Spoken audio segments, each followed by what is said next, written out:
We are members of the Naga People's Initiative for Peace. We have come here to tell our people here in Ukhrul that we are deeply sorry for your loss.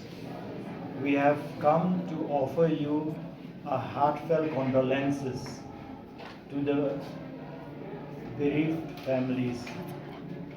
It is not only your loss, but it is the loss of our people. We wish to make it clear that Naga People Initiative for Peace is making the visit on its own decision and in its own capacity. We all know that Nagas have enough bloodshed.